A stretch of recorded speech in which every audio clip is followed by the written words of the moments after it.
Hello students, myself Ms. Aditi Rani Bhagat, Assistant Professor of Commerce from Government Pandit Shyamacharan Shukla College, Dharsiwa Raipur. BCom part 2 भाग 2 के business statistics विषय व्यवसायिक सांख्यिकी की प्रथम इकाई इंट्रोडक्शन टू स्टैटिस्टिक्स सांख्यिकी के परिचय के चतुर्थ लेक्चर यानी फोर्थ लेक्चर में हम चर्चा करेंगे सांख्यिकी की सीमाओं के बारे में, लिमिटेशंस ऑफ स्टैटिस्टिक्स। तो हम आगे बढ़ते हैं। सीमाओं को पढ़ने से पहले हमने देखा कि सांख्यिकी को हमेशा एक महत्वपूर्ण पहलू के रूप में या महत्वपूर्ण विज्ञान के रूप में सभी क्षेत्रों में इसकी महत्ता को देखा गया। इसके कार्यों के आधार पर किस तरीके से जो समस्याएं होती हैं उनका समाधान होता है ये भी देखा गया, पर प्रत्येक पहलू के साथ में उसका नकारात्मक या उसका एक नेगेटिव एस्पेक्ट या नकारात्मक पहलू भी रहता है। जो समस्याओं का समाधान वो कर सक रहा है वो समाधान वास्तव में पूर्ण रूप से समाधान है या नहीं, जो उसकी प्रक्रिया है उनमें कोई कमी तो नहीं। तो ये स्थिति को दर्शाने के लिए हम सांख्यिकी की सीमाओं को देखेंगे। क्या सांख्यिकी वाकई में पूर्ण है अपने आप में? यदि नहीं है तो हम देखेंगे कि कौन सी कमियां सांख्यिकी के अंतर्गत पाई जाती हैं। सीमाओं का अर्थ होता है कमियां, जिससे उसको रोका जा रहा है, उसको सफल या उसको पूर्ण होने से रोका जा रहा है, इस वजह से उसको सीमा कहते हैं। तो देखिए, एक महत्वपूर्ण व उपयोगी विज्ञान होते हुए भी सांख्यिकी की कुछ सीमाएं हैं जिनका ध्यान रखकर इस विज्ञान का प्रयोग करना चाहिए, अन्यथा परिणाम भ्रामक अर्थात भ्रम पैदा करने वाले हो सकते हैं, शुद्ध या पूर्ण नहीं हो सकते। इन समस्याओं को या इन सीमाओं को हटाया जाना संभव नहीं है, क्योंकि इसकी प्रकृति है, सांख्यिकी की खुद की अपनी प्रकृति है कि वो ऐसे ही है, इसी तरीके से इसका इस्तेमाल किया जाएगा, अथवा जटिल है। अतः इसे हमें सावधानी के साथ विचार कर ही उपयोग करना चाहिए। किसको? सांख्यिकी के तंत्र को या उसकी रीतियों को, क्योंकि इसके परिणाम क्या हो सकते हैं? भ्रामक हो सकते हैं। तो हम सीधे बात करते हैं सांख्यिकी की सीमाओं के बारे में। देखिए, पहली सीमा कहती है सांख्यिकी व्यक्तिगत इकाइयों का अध्ययन नहीं करती। Statistics does not study individual items. ये पहले भी हमने चर्चा किया है कि ये व्यक्तिगत इकाइयों पे बिल्कुल ध्यान नहीं देती, ये केवल सामूहिक इकाइयों पे या सामूहिक आंकड़ों पर ही अध्ययन संभव है। उदाहरण यहाँ पे देखिए दिया है मैंने कि अ, ब, स, द और ई का वेतन 2000, 3000, 5000, 6000 और 200 है।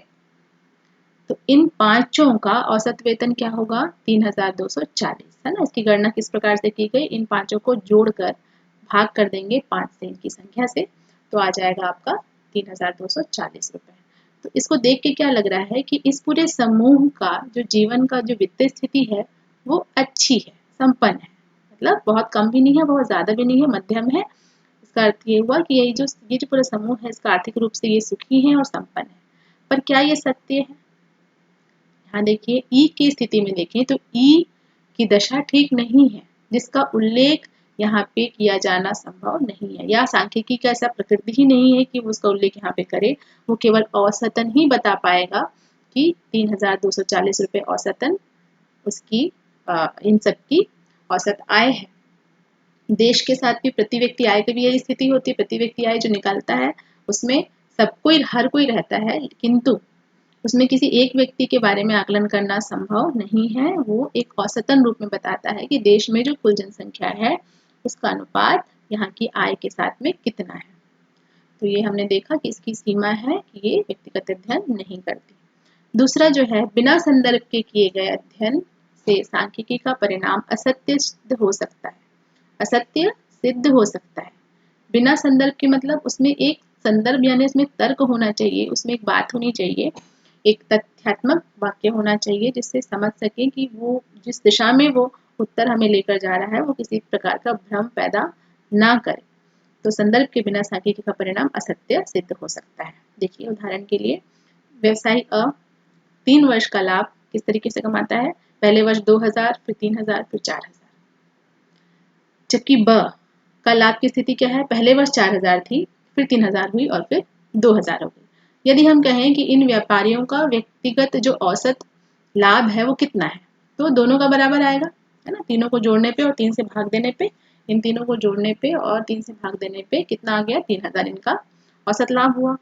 तो हम निष्कर्ष क्या निकालेंगे, क्योंकि दोनों का औसत लाभ जो है वो 3000 है, इसलिए दोनों की दशा क्या है, समान है। पर है क्या वास्तव में ऐसा? ऐसा देखिए बिल्कुल नहीं है। अ की जो वार्षिक जो लाभ है वो वर्ष के पर्यंत यानी प्रति वर्ष वृद्धिशील है, जबकि बी को क्या हो रहा है, घाटा हो रहा है। घाटा इन द सेंस लाभ कम हो रहा है, 4000 से 3000 से 2000 में हुआ गया, पर ये निष्कर्ष तो सही दिशा में नहीं ले गया। तो हमको यहाँ पे बताना होगा, इसका विश्लेषण करना होगा और सोच समझ के अवलोकन के साथ में ही निष्कर्ष जो है निकाला जाता है। इसलिए इस प्रक्रिया में, सांख्यिकी प्रक्रिया में जो इंटरप्रिटेशन वाला जो आखिरी स्टेज है वो बहुत महत्वपूर्ण होता है, जहाँ पे हम विश्लेषण करते हैं। तो इसके लिए संदर्भ का देना, कारण का देना जरूरी होता है यदि हम कोई निष्कर्ष निकाल रहे होते हैं। साथ ही हमें हमेशा ऐसे चरों का या तथ्यों का या आंकड़ों का तुलना करना चाहिए जो आपस में सजातीय हो या एक रूपता हो कम से कम, क्योंकि सजातीय रहेंगे तभी उनके बीच में वास्तविक तुलना हो पाना संभव है। तो ये हो गई इसकी दूसरी सीमा कि ये असत्य भी सिद्ध हो सकता है। आगे बढ़ते हैं। देखिए, सांख्यिकी की समस्या के केवल संख्यात्मक रूप का ही अध्ययन करती है। सांख्यिकी किसी भी समस्या का केवल संख्यात्मक रूप में अध्ययन करती है। Studies only in quantitative data, गुणों का अध्ययन नहीं करती है, संख्या में ही वो अध्ययन करती है। ये पहले भी हम देख चुके हैं। ऐसे तथ्य जिन्हें केवल संख्या में व्यक्त किया जाता हो। देखिए, अगर हमको बोलना हो किसी व्यक्ति की ईमानदारी कितनी है, तो हम उसका मापन संख्या में नहीं कर सकते। इस वजह से इन जैसे तत्वों का, इन जैसे चरों का हम सांख्यिकी के रूप में विश्लेषण करना थोड़ा सा संभव नहीं होता है। अमीरी गरीबी का आकलन, हाँ, आप देखिए इसका दूसरा पहलू। गुण को, जैसे ईमानदारी को हम संख्या में नहीं बता सकते, सभ्यता, न्याय, बुद्धिमत्ता, खुशी, इसको हम संख्या में नहीं बता सकते। जबकि गरीबी, गरीबी भी नजर नहीं आती है, किंतु गरीबी और अमीरी का आकलन हम आय के आंकड़ों के प्रतीक के रूप में कर सकते हैं। किसी व्यक्ति की आय कितनी है, उससे उसकी गरीबी और अमीरी का एक हम ग्राफ या एक हम आधार बता सकते हैं। तो इससे ये स्पष्ट होता है कि सांख्यिकी किसी समस्या के केवल संख्यात्मक रूप का ही अध्ययन करती है। अगला देखिए, सांख्यिकी के नियम औसत रूप में तथा दीर्घकाल में सत्य होते हैं। सांख्यिकी के नियम औसत रूप में, औसत मतलब वही जो शुरू में हमने देखा कि एक किसी व्यक्तिगत इकाई के बारे में वो कुछ नहीं कह पाएगा, औसतन रूप में और दीर्घकाल में ही वो सत्य साबित किए जा सकते हैं। दीर्घकाल में, लंबे समय में जब इसका प्रयोग बार बार किया जाएगा तो एक निष्कर्ष में निकलेगा कि इस तरीके से किए जाने पर इसका परिणाम ये निकल कर आता है।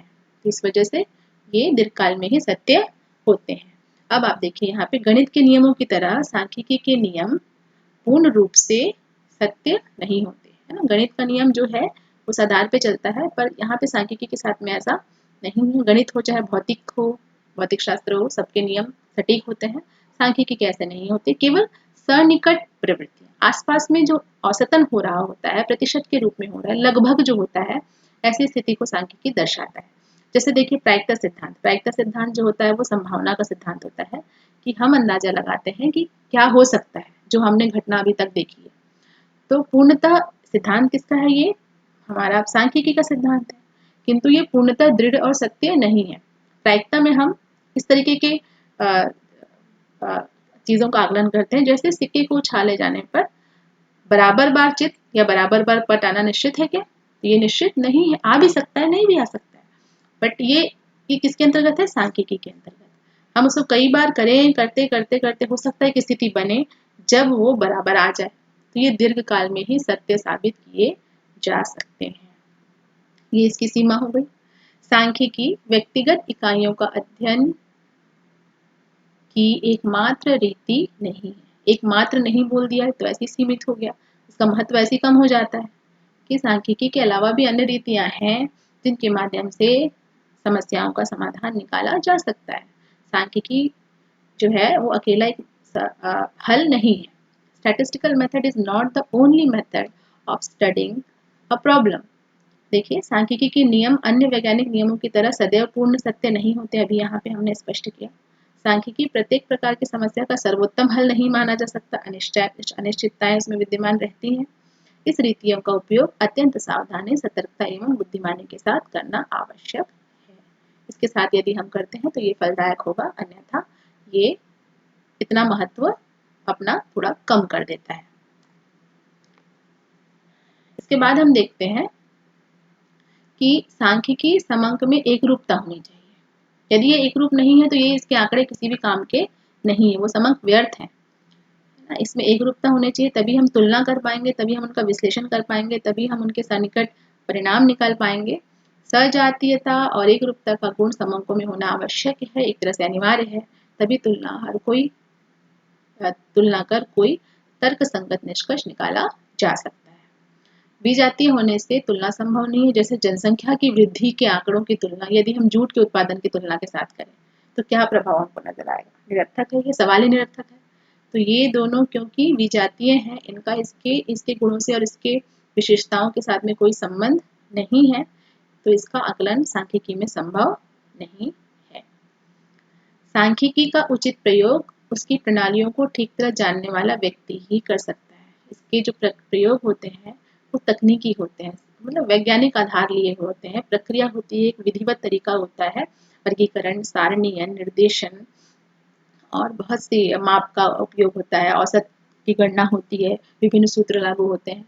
तो सांख्यिकी का उचित प्रयोग केवल वही व्यक्ति कर सकता है जो इसका अनुभव रखता हो, इसका ज्ञान रखता हो। एक सामान्य व्यक्ति के लिए संभव नहीं है। यहाँ लिखा है, देखिए, सांख्यिकी एक विज्ञान है और उसकी रीतियां वैज्ञानिक ढंग से बनाई गई हैं। बिल्कुल सही है। एक साधारण व्यक्ति के लिए इनका उचित प्रयोग कठिन है, वह ऐसे हाथों में यह समंक अनिष्टकारी भी हो सकते हैं। ये ऐसे हो जाएगा कि हमने किसी छोटे बच्चे के हाथ में कुछ थमा दिया और वो उसको बर्बाद कर दे। तो उसी प्रकार से सांख्यिकी की उपयोगिता एक सधे हुए और बुद्धिमान और इसके अनुभव रखने वाले हाथ में ही उचित होगा। इसके बाद देखिए, अंतिम में हम देखते हैं इसकी सीमाओं में। सांख्यिकी केवल साधन प्रस्तुत करती है, समाधान नहीं। एक जरिया है, एक प्रक्रिया है, एक विधि है, एक रीति है, समाधान नहीं। अतः इसका दुरुपयोग किया जा सकता है।